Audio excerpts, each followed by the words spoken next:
And welcome to a special episode of Writing Through the Unknown. I'm your host, Michael, and today's guest is a very special guest who I've had the privilege of talking with for quite a while and following her along. And I know she needs no introduction, but couldn't really do it justice even if I wanted to try. So I'm going to turn it over to introduce herself, the one, the only, so amazing, so knowledgeable, Laura Eisenhower. Oh my goodness, you're so sweet. Well, thank you so much for having me. It's great to see you. Yes, it's been a while. I know, I think Florida at the event, right? Right. Yes. Well, if you want me to say a few words about me, I guess, let's see. I'm a researcher, author, astrologer.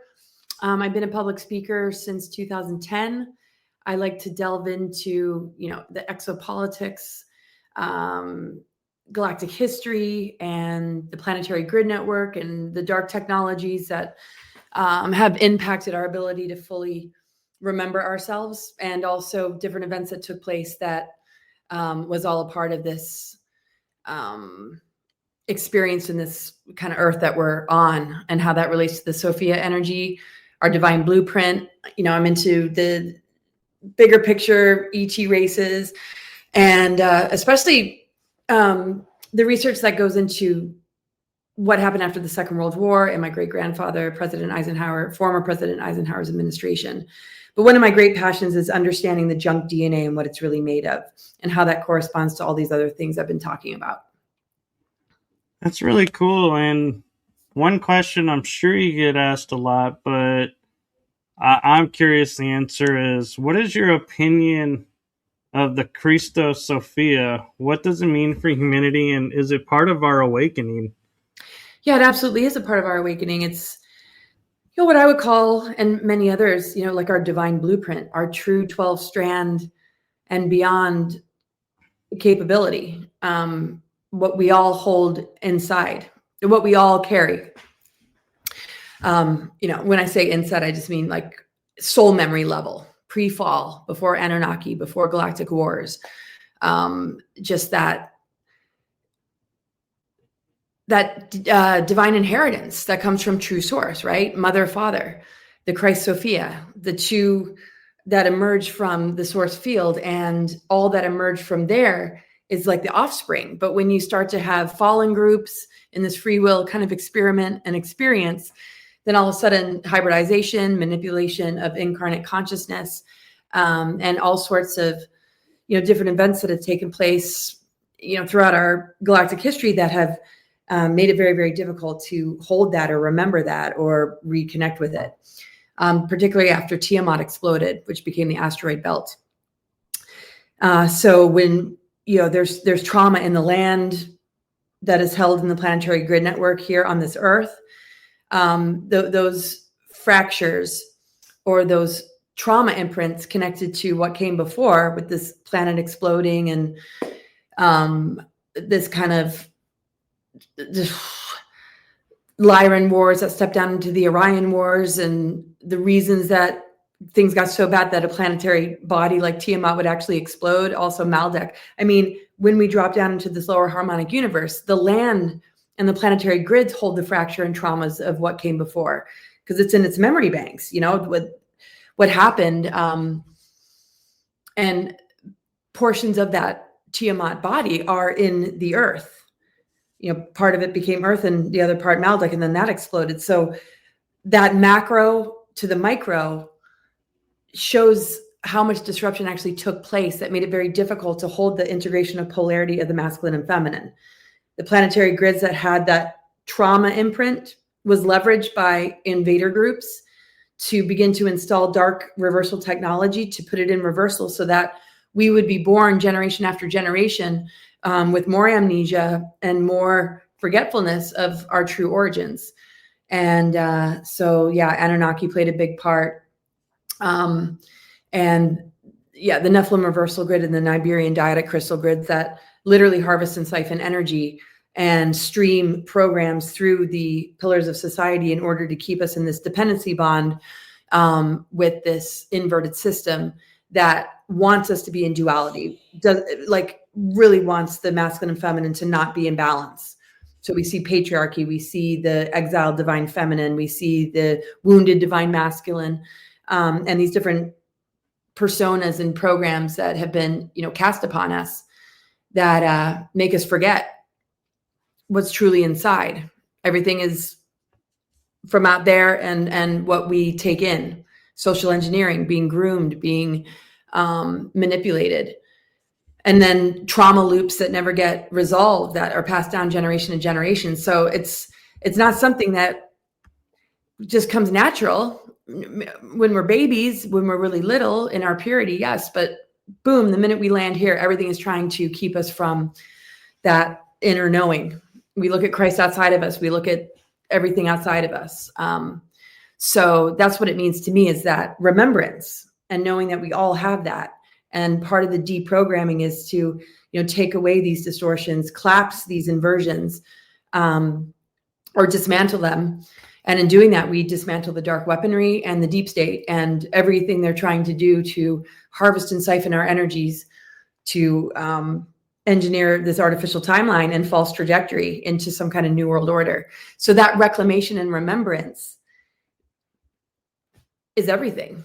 And it comes from, a lot of self-honesty and a lot of events in our lives that we manifest to shake us up and help us to come back into that remembrance, which is definitely hard for some people because it's captured by outer solutions or projections that keep a person even more dependent on the system rather than self-discovery. And in self-discovery, that's when it really comes alive. Not everybody's going to name it, oh, my Christ Sophia is lighting up, but it's really an authentic vibration and frequency that brings the body a lot of peace, a lot of balance, and a lot of joy, because that's what our physical body wants. It wants our truth, not these overlays, not these projections, not these inversions or programs. So. Thank you. And that makes a lot of sense. And you actually triggered a thought in my head mentioning Tiamat, because I remember the story of with the Sumerians at Nibiru. It's the 10th planet that's coming. But if Tiamat was here before it was destroyed, that would make Pluto the 10th planet, which would be Nibiru to them. And it got downgraded from a planet, and that's the only planet that's been downgraded. So it got me wondering, did we mislabel Pluto? Is that really the home of, and we just are turning a blind eye and not thinking about it? Yeah, well, good question. I mean, there's just, a lot. I mean, Pluto is a really powerful planet connected to death, rebirth, alchemy, transformation, going into the underworlds and correcting inversion and distortion and reclaiming that creative cauldron in order to, alchemize, transform, and give birth to new realities. It connects with our reproductive organs and lower chakras, sexual centers, Kundalini. So it's the whole Nibiru thing. And the amount of planets that came in after the fall or the collapsing of the Tara system and the Tiamat explosion, how many more planets came into the picture, including Nibiru? That I guess, what is it, 360,000 year orbit, some say? I've heard it was already kind of partly destroyed and it's not returning. I don't know. To me, that's like the Anunnaki return that I don't think is going to be as successful as it's really about this divine blueprint returning. And that could be a part of it, but it has to bridge us back and not be the gatekeeper anymore if it's going to have any influence at all. And it's up to us to discern. So I don't know if that kind of connects to what you're saying, but it does. And it actually kind of links to the next question I was thinking about. And that is you like to talk about our galactic history. And as we're relearning our divine blueprint, it begs the question, why has our galactic history been hidden from us? What possibly could be the threat? Well, it's a big threat because this is how we heal is to, dig deep into things that have happened, get to the root of it, and bring more unconditional love, more coherence, more understanding to the traumas and the wounds. If we're relying on what really happened, then that's what we do as a humanity. We address it, right? So they build hospitals, they have prisons and this and that, because they're dealing with the trauma and symptoms of something that we're not getting to the root of.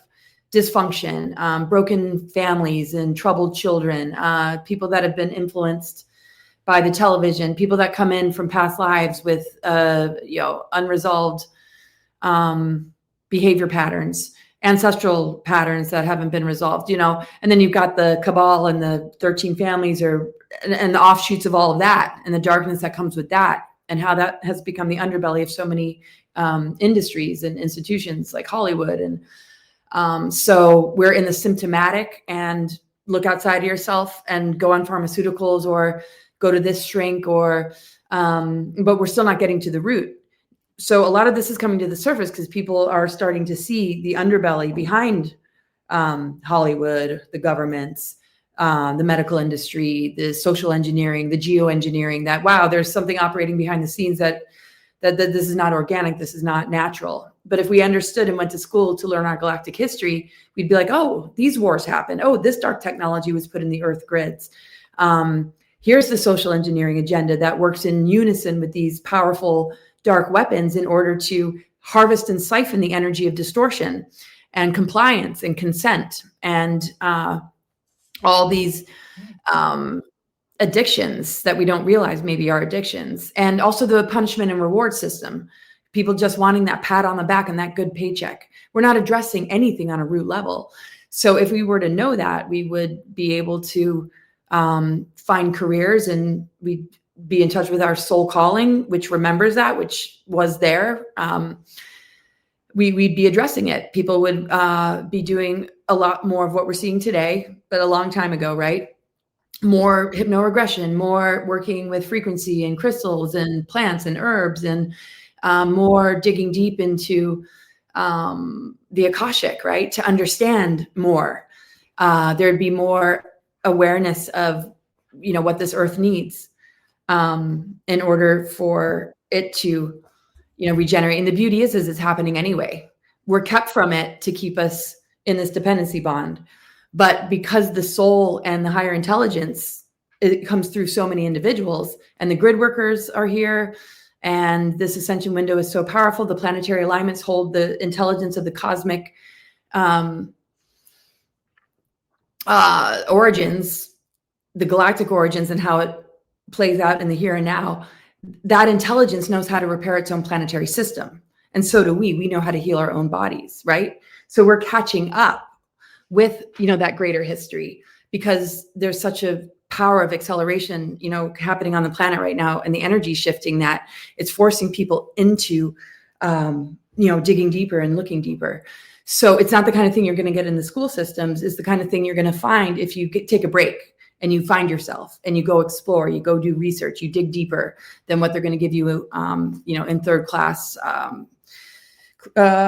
geometry or whatever. It's not sacred geometry, right?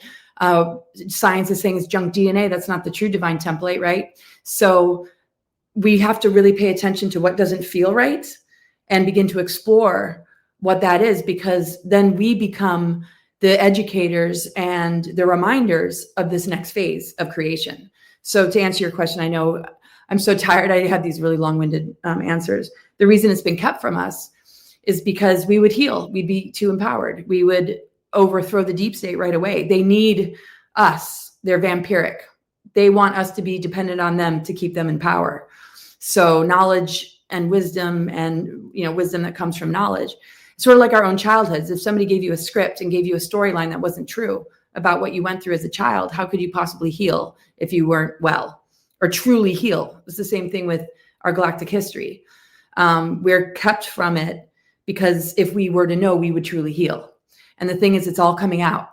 And it doesn't have to be about the information. It's also about tuning into trauma, tuning into imbalance within, looking at, the family members you were born to, the different things you keep attracting in your life, and really working out those kinks, and bringing balance and wholeness to yourself. And then you on a micro level are making a big difference to the bigger picture of it all. And life gives us everything we need to be able to achieve that. It's just when it gets captured by the system and these different, sorry, my neighbor, the person's outside, when it gets, captured by a system that doesn't want to look at that, doesn't want to help our children when they're getting downloads or they can't sit still, and understanding, wow, they might have a starseed mission. They might be somebody that is remembering Tiamat exploding. I mean, it's not a part of the dialogue. Can you imagine if it was? Then we'd be really addressing everything, and everybody would stand a much, much better chance of living a fruitful, embodied life, because kids come in that way and we're not looking at it. We ignore it. And then hearing you talk about it, it got me started thinking about, like in the Bible, we have the Tower of Babel, where we all spoke the same language. We were getting too close to heaven. And then the gods destroyed the tower, split everybody up. Well, what if this tower was a spaceport? Well, there's a lot of that kind of stuff going. I mean, there are advanced civilizations. I mean, Atlantis, Lemuria, the original root races, Hyperborea or Polaris, Hyperborea, Lemuria, Atlantis. The gateways were open. There was a lot coming and going from Earth to off-planet star systems. The pyramid technology was in alignment with the star systems. So a lot of this kind of biblical or these kind of like stories, there was a lot more tech going on and a lot more symbolism connected to something that might not be exactly what these stories and myths told us. And so a lot went underground though, right? Right. So I'm kind of curious, what was your aha awakening moment that got you started digging into the Venus mysteries? Venus mysteries. Well, I never really called it Venus mysteries, but I just always been connected with Venus. And we all are, right? We all have Venus in our charts. We all have a heart.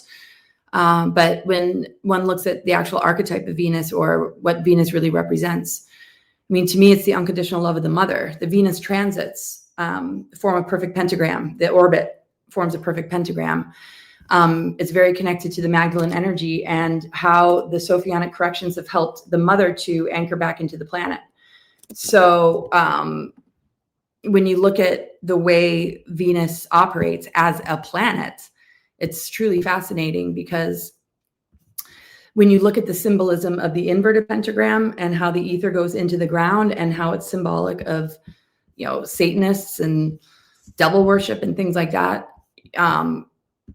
that's a part of this greater network that worships the Baphomet. And it's part of the Dark Mother reversal grid technology, and also the Mothers of Darkness that literally are behind how the system is rigged. They're part of that architecture of inversion that has built the kind of societies that operate in modern times, in current times.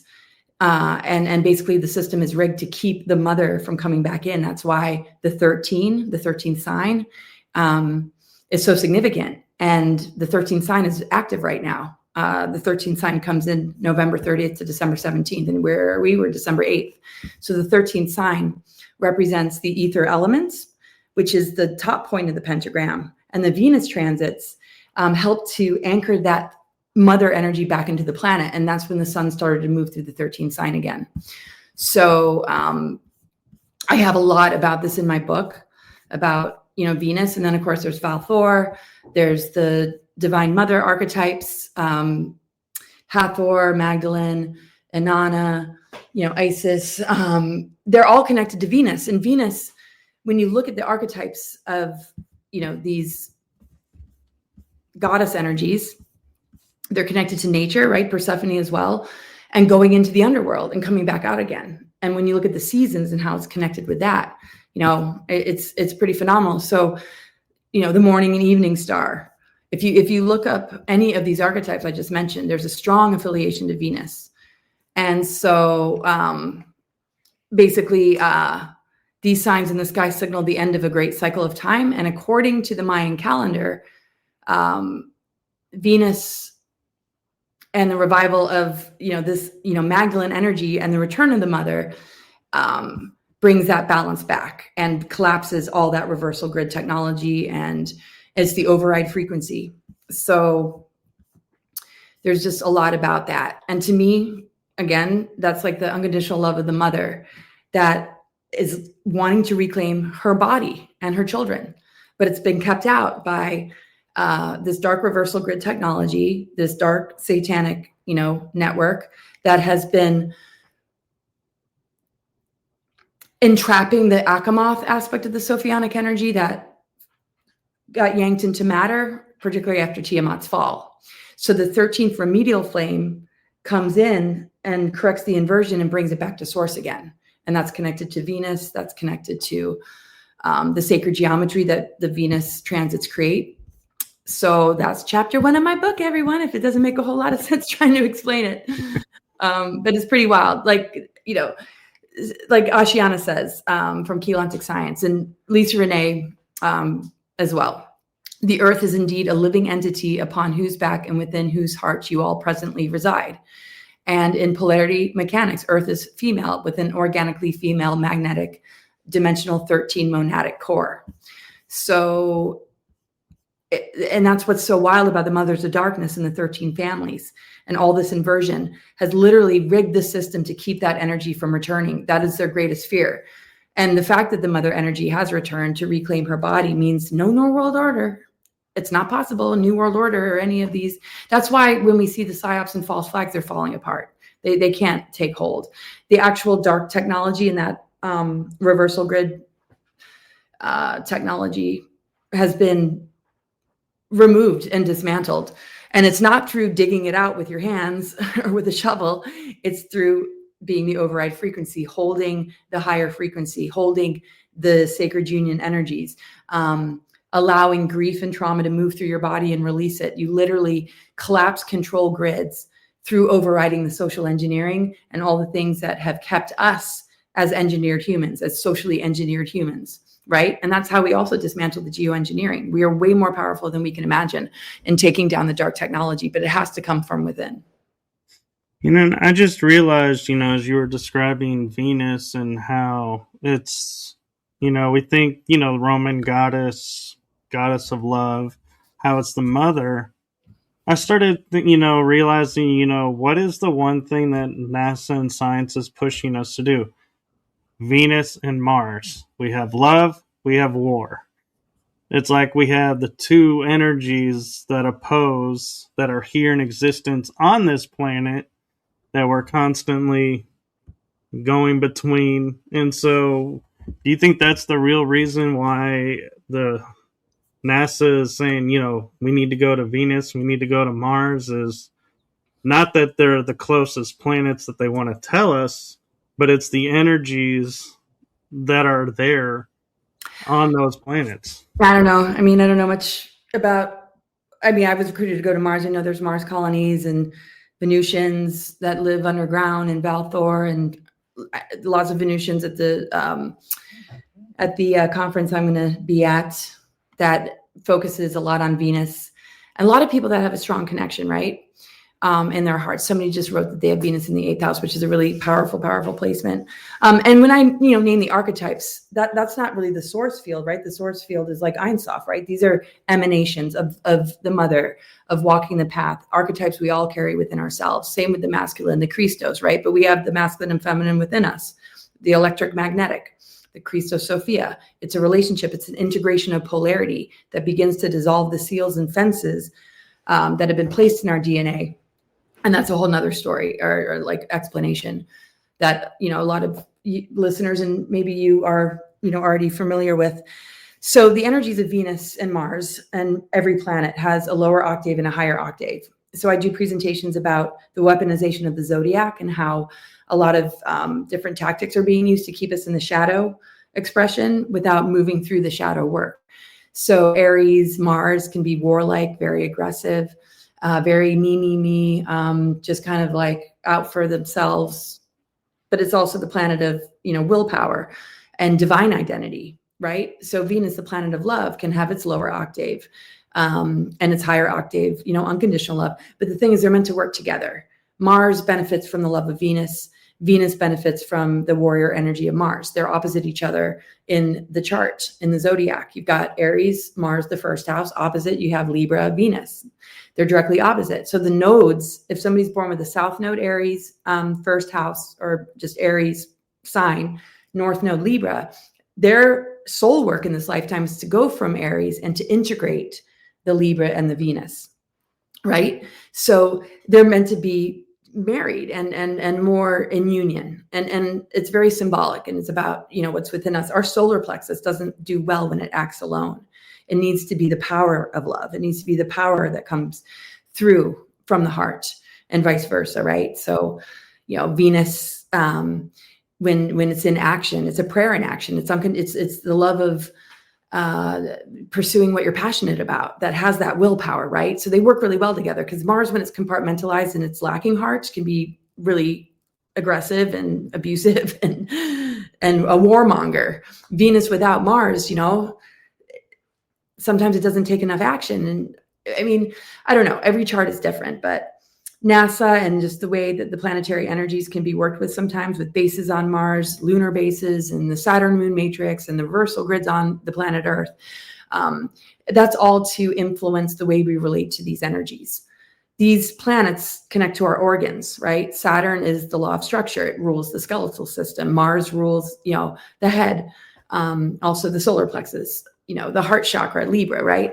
So if we're caught in the inversions, our health suffers. The way we relate to each other suffers. So we're all given, the challenges that we need in order to correct those inversions to be in the higher octave of these planetary energies. So yeah, people want to go to Mars. They want to go to Venus. I know there's a lot about the exploration of it all, but I just hope we can really work on this planet and open up the gateway so coming and going is a lot easier, and we can advance our DNA again and become like these Merkaba ships and be able to just come and go as we please.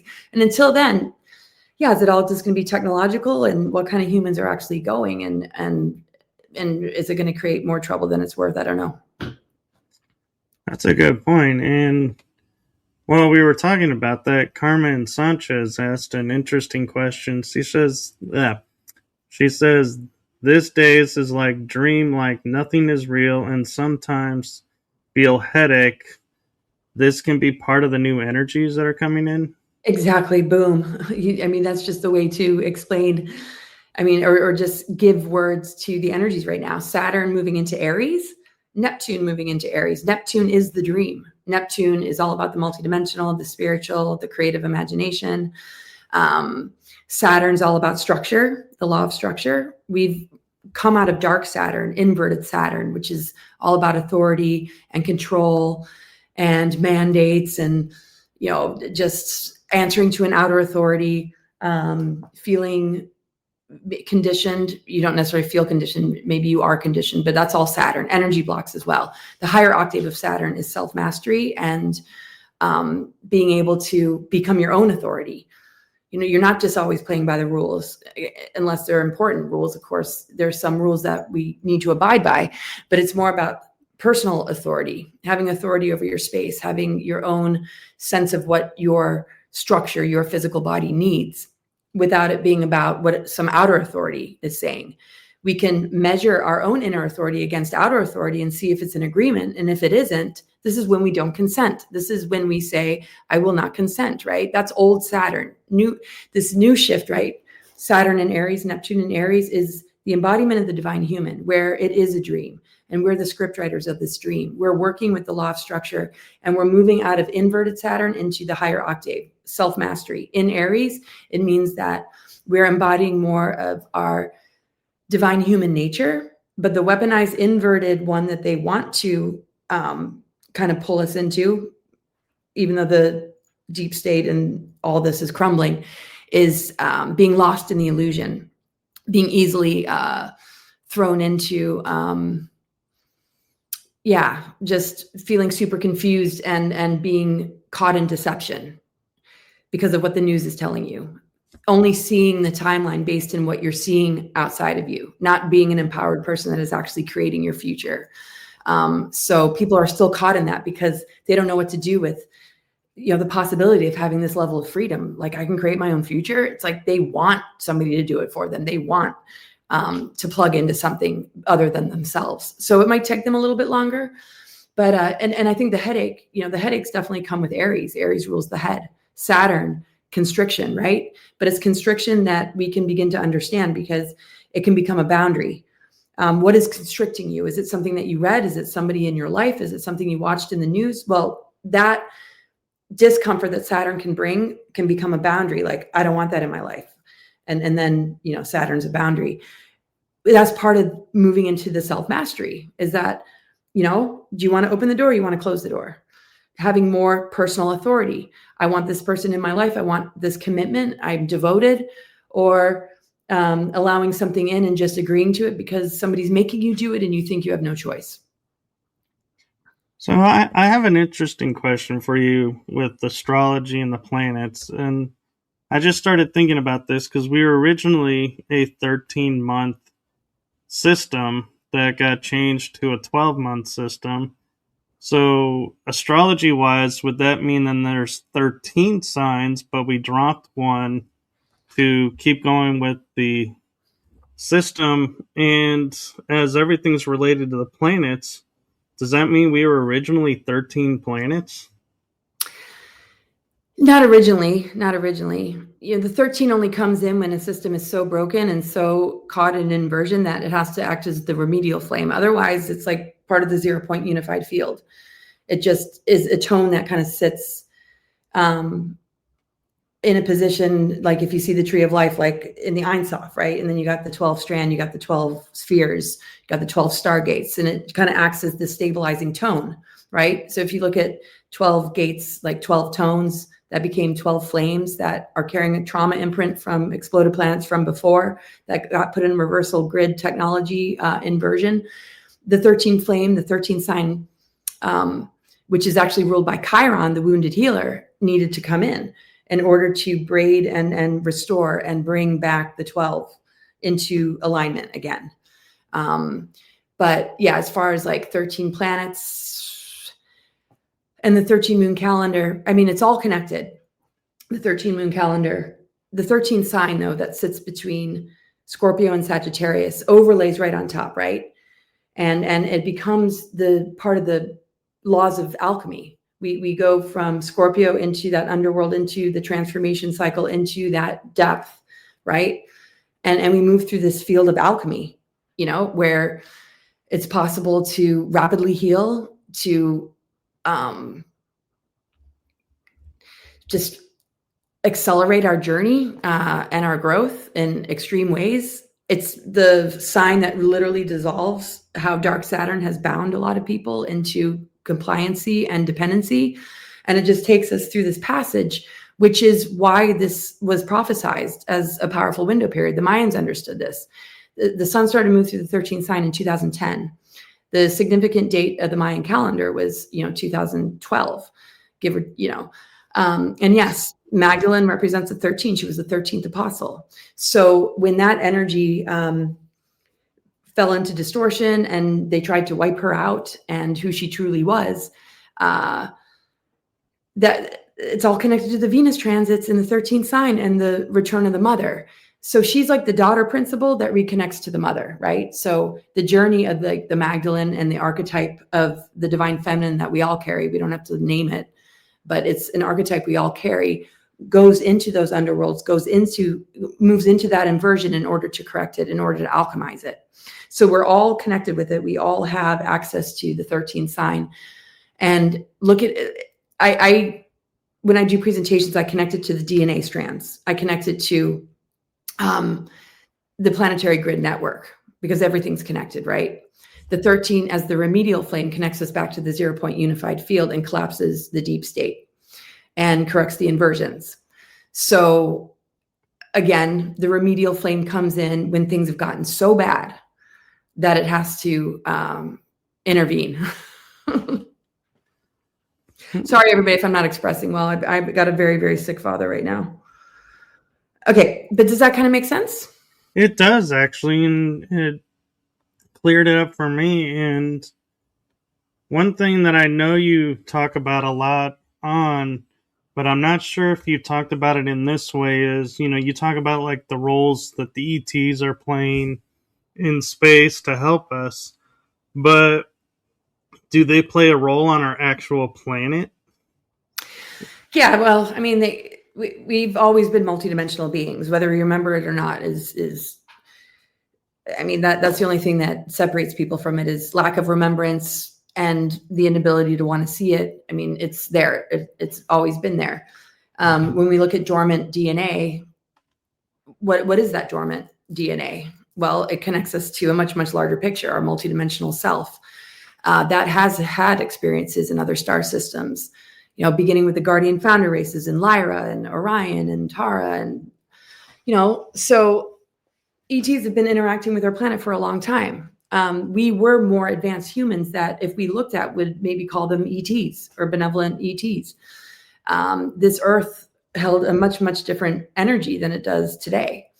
And the pyramid technology was connected to the star systems. And there was, ships and beings coming and going. And then, after certain cataclysmic events happened, particularly the final fall of Atlantis, I mean, everything really went underground or it left.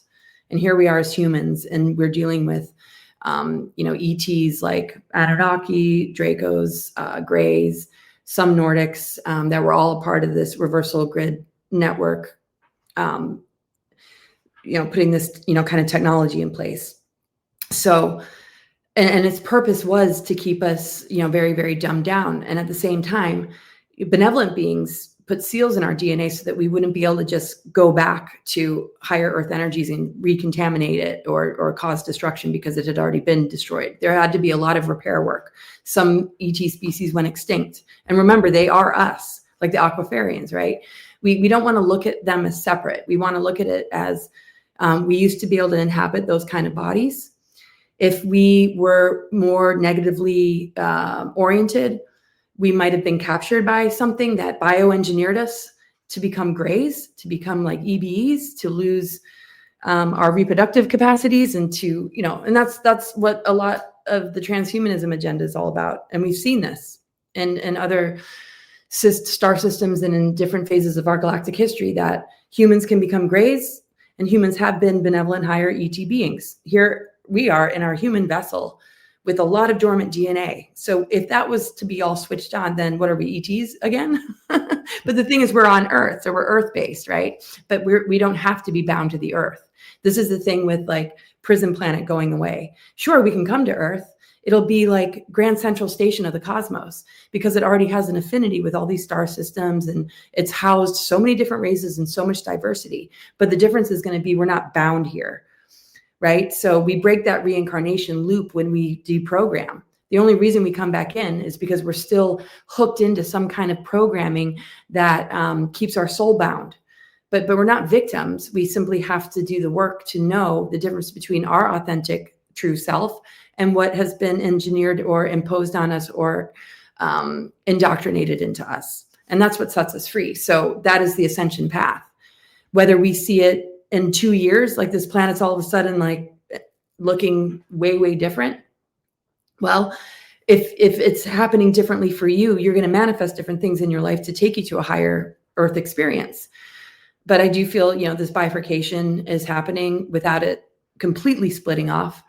But it's like your soul is preparing for the next experience. And whether it's here or somewhere else, if your soul is growing, if you're doing the inner work, if you're dismantling programming, or you've always been somebody who hasn't really been programmed, but maybe slipped into it, we're constantly moving as souls, regardless of our physical environment, if we so choose to do that inner work. And that inner work is really remembering who we are. It doesn't have to be hard work. It's just like that revelation of, wait, this is the real me versus, what we've turned into for the sake of others, or just to want to fit in or because we're scared of what people might think, I agree. And talking about programs, it reminds me that I was at a Christmas concert last night, and I was like listening to the carols in a new way and was like, wait a minute, there's programming in this. And it got me thinking about something.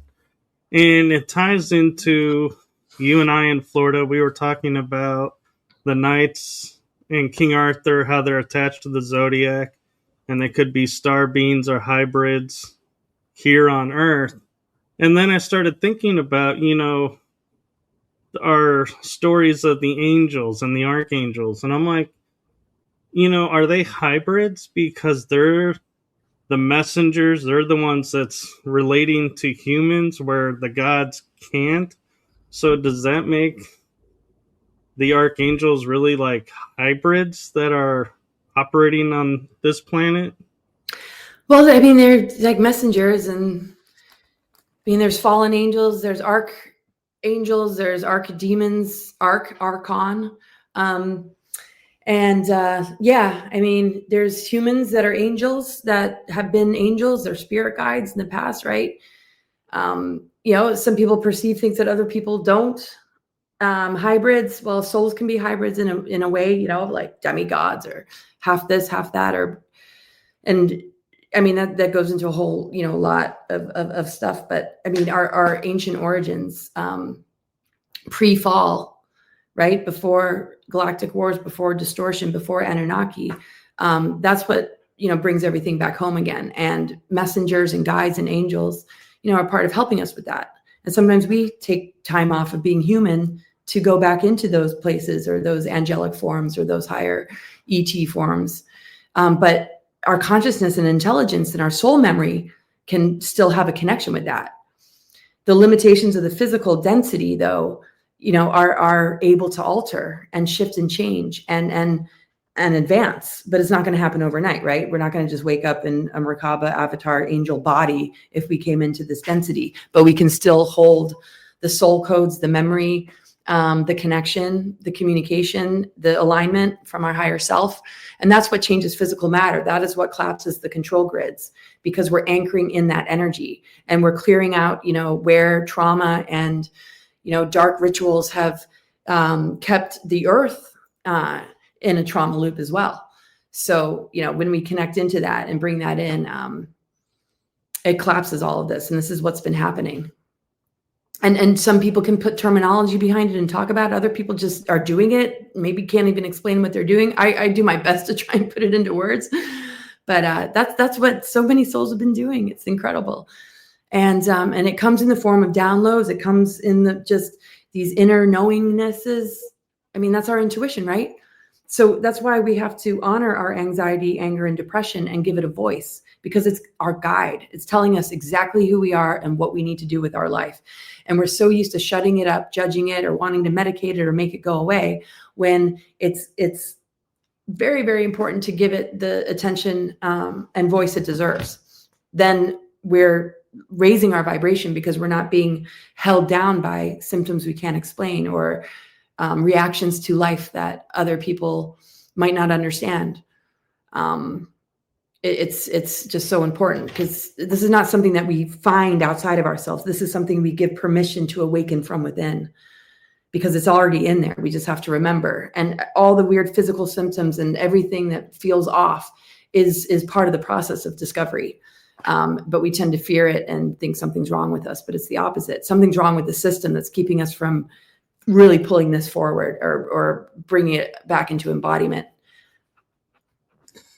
And so Jasmine Hart 1481 has an interesting question for you. Outside of having a deep sense within, how does one know if they are an angel?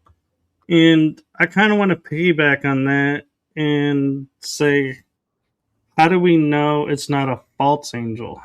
What's the best way to know the difference? Well, I think if you were a fallen angel, you wouldn't probably even ask this question, because the fallen angelic energies are very much about false light, very much about domination. It's lost its angelicness. It's not in direct connect with source. So the fallen angels are connected to harvesting and siphoning human life force and energy because they don't have that direct connect anymore. So I'm not saying, Lucifer, I see Lucifer more as a principle, more as like a construct, more as a soul group, not just one individual or one being, right?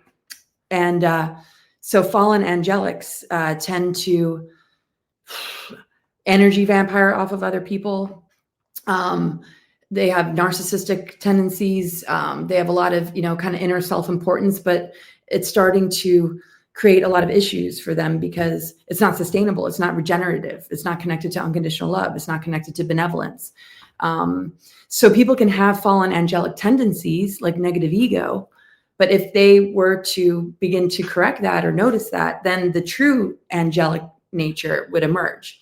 So people that don't have that negative ego that they're caught in are very angelic. People that are loving, that love animals, that love nature, that love children, that, or at least are guardians and protectors, or have that instinct to want to protect if they saw anything being harmed or in danger.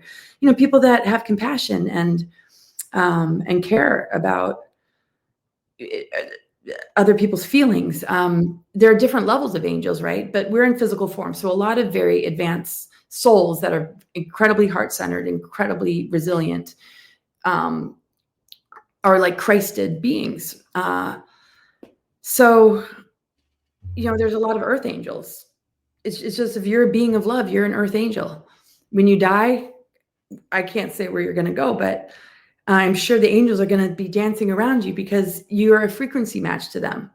And if you're not and you're fallen, you might have to move through some difficult terrain in order to purify and clear that energy, because I look at purgatory as purgatory. Something needs to be purged. You're kind of locked in between, the higher dimensions and the lower, right? I don't see it as heaven and hell. I see it more about frequency and, what you're carrying. If you're so corrupted in your negative ego, your soul is going to want to take you through a purification process. If you resist it and you want to stay a dark player, then you're going to make home in hell. You're going to love hell. You're going to think Satan's great, right?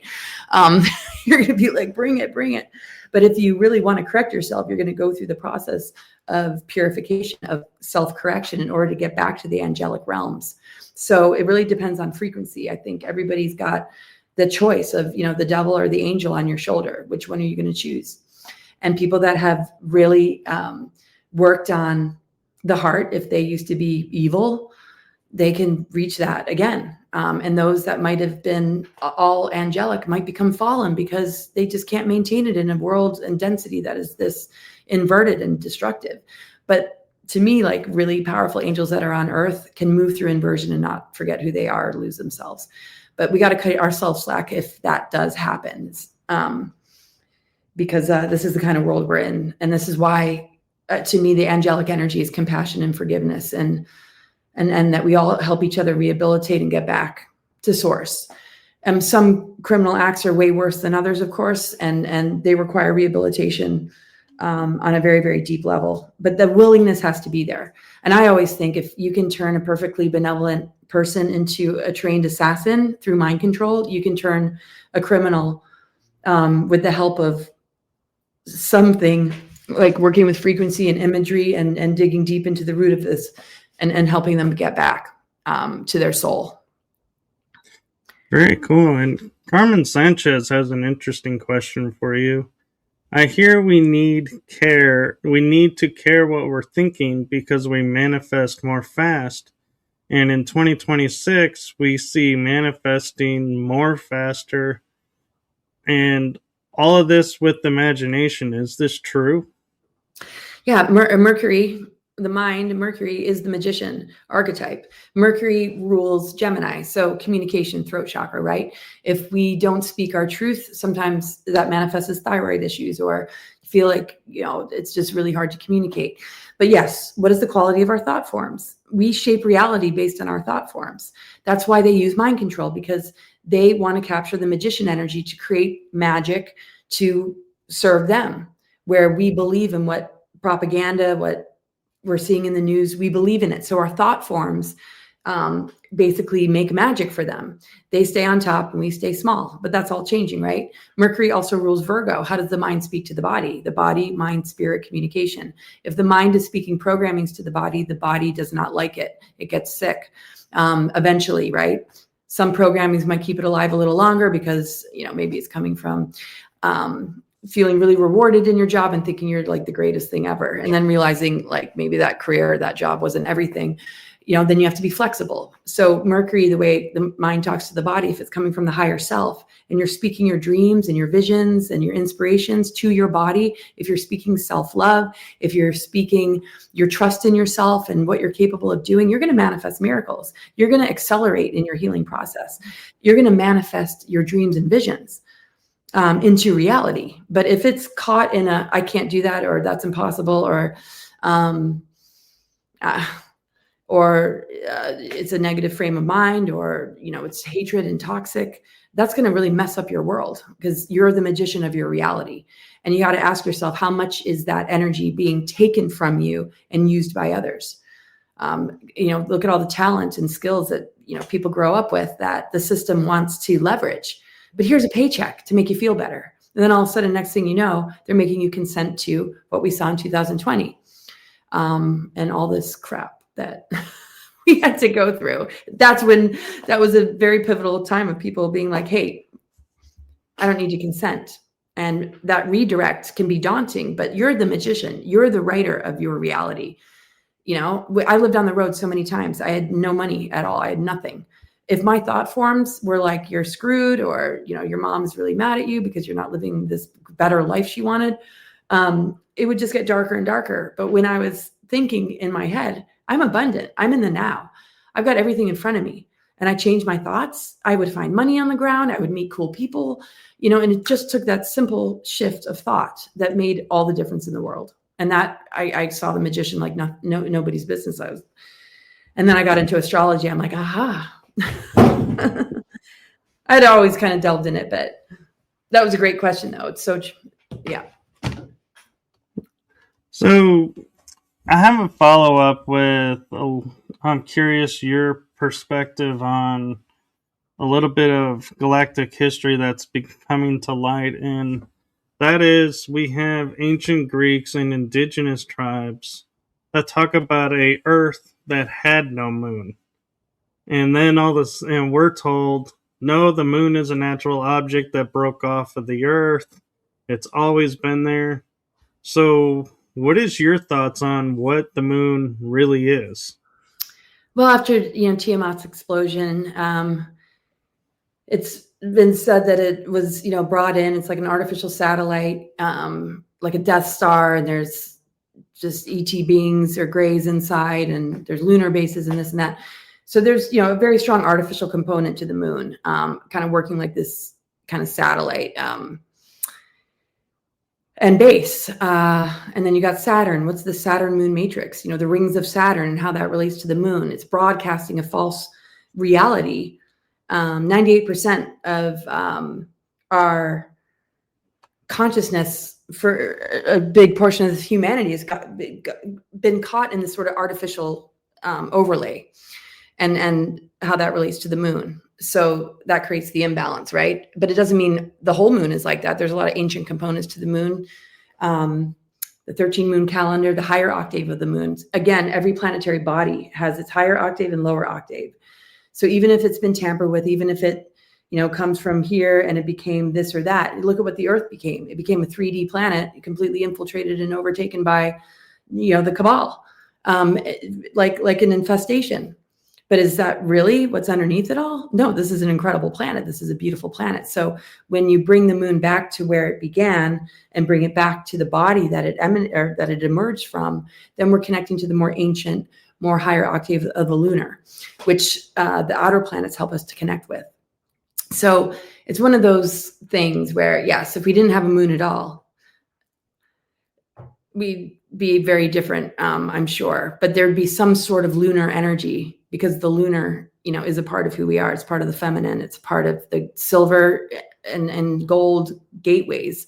It's just the artificial overlays and the traumas and galactic wars and exploded planets allowed for a lot of intruder and controller races to use dark technology to influence these planetary systems to impact us and control us, because they know that it connects to our body, it connects us to our physiology. All the planets do. So if you can manipulate the planets, you can manipulate the humans. And they use, trauma and our amnesia and everything in order to achieve that. But they're not in charge here. There's the guardians, there's higher benevolent beings that are a part of this whole equation. But we have to move through the gatekeepers and collapse our relationship to the dark ones in order to reach them, because we don't realize how much more attached to them we are. And the way they attach us is through the programmings and through the dependency bond with a system that is based in inversion that connects with the planets that they have weaponized. That's why I do presentations about the weaponized zodiac and how these planetary bodies have been manipulated to keep us down. And we are overthrowing all of that by reconnecting to the more ancient. It's like sort of saying, if you have an artificial arm, you still have an arm, you still have the energy field of an arm, you still have past life memories of when you actually had a real arm, I mean, that's a bad example, but I'm just saying, like, there is an ancient template of all of this that we can connect with, which exists within us. And when we embody it, we collapse the weaponization of the planets and the signs and the planetary grid. And I know we're getting close to the hour, but if you could, I have one question that I'm very curious your thought of, and I don't know if you can answer it in a few minutes. But that is, we're focused on first contact being with the ETs out in the solar system. But do you think our actual first contact will be inner Earth? Could very well be. I mean, people are having first contact all the time. For some people, they'll be like, first contact, I've been contacted since I was a kid, or I've been contacted for many lifetimes. But yeah, on the bigger picture, world stage kind of level. Is her name Jordan? Jordan Shea. On a bigger picture, level, I don't think we're all going to have the same experiences. I think the government's disclosure is really about this first contact, landing on the White House lawn and this and that. We've already had UFOs flying over the Capitol. We've already had the LA, the UFOs, the battle in Los Angeles, right? There's already been Roswell crashes and numerous downed crashes of UFO craft. There's already underground bases, and Eisenhower talked to Val Thor and ordered an invasion of the Dulce underground military base, and ETs were there. I don't understand this first contact. We've been contacted for so long. We've been dealing with ETs, positive and negative, for a really long time. So, but I know what you mean about the first contact. Yeah, it's the one that will awaken the sleeping masses, the ones that will see it like that. They don't have this bigger picture information like you and I do, and your listeners and a lot of people we know. They haven't been a part of this dialogue. So how manipulated is that going to be, and who is it going to be? That's the question. And fortunately, there's enough of us that have researched and worked in this field, and enough people that have come forward with their contact experiences and their abductee experiences that will be able to be a part of this larger conversation to keep it in check. Just like conspiracy theorists and architects and engineers for 9/11 kept all that in check. So there's enough informed and intelligent people on the planet to help the masses discern what this first contact really is. Is it blue beam? What is it? As far as like what I would consider to be the best kind of first contact would be like the guardians and some of the more benevolent ones. And that's there. The veil is thinning. We're going to see a lot more than we can imagine, but can we get through that first contact kind of scenario first? Because the ones that are really here to dupe us don't want us to see what's on the other side of the veil, which they've been trying to keep us from for a really long time. It's just they don't directly intervene. Val Thor was rogue. A lot of benevolent beings more have like personal contacts when it comes to bigger picture, like showing up for everyone. We got to get through this next phase before the veil is fully lifted and it's more visible. Right now, we have to move through a potential layer of deception, which I don't think is going to be as bad as some people have predicted. And I think it's going to be a mixed bag, because with every positive event, there's always a psyops that wants to cover up so we don't experience the real deal. But that's all collapsing. I mean, I think we're way further ahead than we have been, and we've come way further than they ever expected us to. That's good to hear, and that puts a lot of hope into the world, which I think we need. And since we are out of time, do you want to share where people can find your book that we've been talking about? Yeah, so it's called Awakening the Truth Frequency, and I got to put it back on my website because this other website I'm not using, and that's where my book was. But I'll give you the website to get the book, cccpublishing.com, big C, cccpublishing.com. And Amazon, you can find it, Awakening the Truth Frequency. I get into all these topics, and you can take your time with it. And it's a little easier to digest than me, who hasn't gotten any sleep in a couple days. But I really appreciate you having me on. I hope I did okay, guys. And my website is cosmicgaia.org, COSMICGAIA, Gaia.org. You'll see all my social media links. I have a Substack, and I do a lot of really interactive things. And yeah, I have a subscription, and yeah, you can book a reading with me, and I can check out your chart. And anyway, it's been great to spend some time with you. Yes, well, hopefully get to have you back on again. And I want to say two things real quick to you, because I know you do have to go. First is my heart and my show's heart to you with what you're going through with your dad. Oh, thanks. He's an amazing man. Yeah. Just so everybody knows, my father's got days to live, and he's with my sister right now. I'm heading over there in a little while. But yeah, we're trying to get him into hospice in Florida. I was going to fly him home to New York, and the plans changed.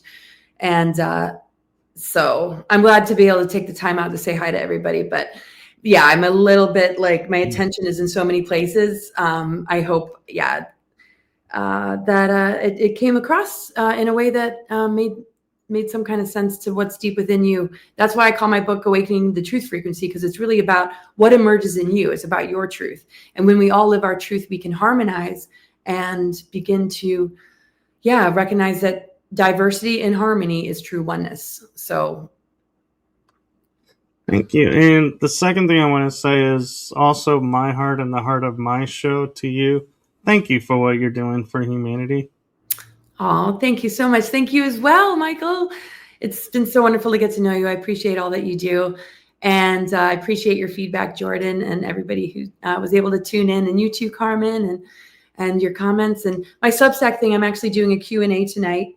You can find my Substack link on my website, cosmicgaia.org. So I'm going to make it more interactive, but I write a lot of articles there and things you can really take your time with. So much love, you guys. Yes, thank you. And her links are in the description. Oh, sorry, I didn't mean to speak over you. I was just going to say the links are in the description, so you should be able to find them there. Sweet. So, okay, thank bye. you. Bye-bye. Bye-bye, everyone. Have a wonderful week.